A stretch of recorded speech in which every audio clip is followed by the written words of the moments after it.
Dhe kjo anije u hodh në det në 15 gusht, bashkë me 2 skafet e tjerë në 15 gusht 45-ës. Prandaj është 15 gushti. Dhe prandaj flota luftarake detare caktoi të datë për historinë e saj, e kësaj flote.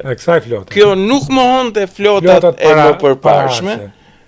Bile kjo trashëgoi disa oficera të vetja, por ama festa e saj është 15 gushti dhe fillon nga kjo datë deri në 92-shin.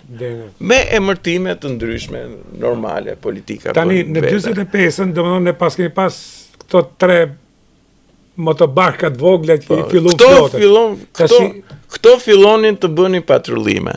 Por në këtë kohë, grekët ishin shumë agresiv. Kanë bërë shumë provokime. Provokimet e gushtit. Pse i përmenda Ismail Qemalin, Princ Vidin ose qeverinë? Sepse Greqia gjithmonë është pjesëtare në ngjarjet e Bregdetit shqiptar. Ka luftanie që kanë dashur të shkarkojnë armë nga Greqia. Unë i kam evidentuar në librin tim këto anijet edhe sasinë e armëve gjitha. Domethënë ka një interes shumë të madh për të ngatëruar punën këtu në Bregdet. Si edhe sot. Dhe filloi patrullimi i Bregdetit, Saran, Vlorë, me ato 3 anije që ishin shumë të vogla, po kryen një funksion, domethënë kishte diçka. Të gjithë ishin përballë një flote të gjitha greke që ishte. Ajo të shohësh siluetat e flotës greke në kohën e Ismail Qemalit, janë anije të mëdha, janë anije që me interes ato bllokuan Vlorën, bllokuan ndërpren kabllin telefonik me Italinë. Kështu që ishin flota që kishin mundësira, ne s'kishim asgjë. Kështu që dëshira ishte shumë e madhe. Të njëjtën kërkesë si qeveritë e tjera, si Ismail Qemali, bëri dhe Enver Hoxha.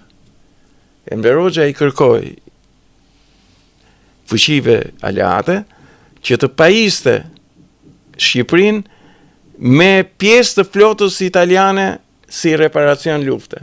Dhe ai kishte, të gjithë udhëheqësit tanë kanë pasur idenë që të kenë një flotë sepse kjo mbron Bregdetin shqiptar.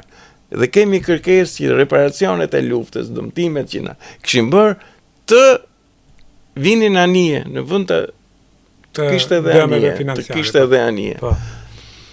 Në këtë kohë ndodh ngjarja incidenti Korfuzit. Do ta themi ashtu siç duhet. Ngjarja në ngushticën e Korfuzit. Në ngushticën e Korfuzit. Pse duhet ta themi kështu? Se janë dy koncepte. Duke thënë ngjarja e incidentit Korfuzit, ne bëhemi palë dhe fajtor. Pse? Se anglezët e kanë përdorur këtë terminologji angleze për të bërë fajtor në paragjykim që më parë të bënin fajtore e Shqipërinë. Duke thënë incidenti në kanalin e Korfuzit, domethënë Shqipëria kishte vendosur mina në një kanal të cilin anglezët e kishin pastruar dhe që ishte i njohur.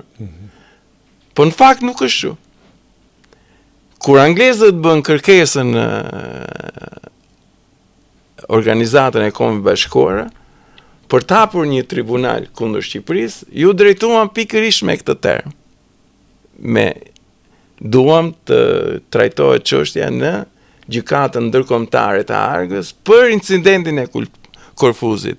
Kurse sekretariati i OKB-s urdhëron gjykatën ndërkombëtare të Argës jo me termin incident, po thot për ngjarjen në ngushticën e Korfuzit. Të dy dokumentat janë anglisht. Tash cilin të pranojmë? Të pranojmë ngushticën apo incidentin? Kur në gjykatën ndërkombëtare të Korfuzit ishin 2 gjuhë të njëllojta.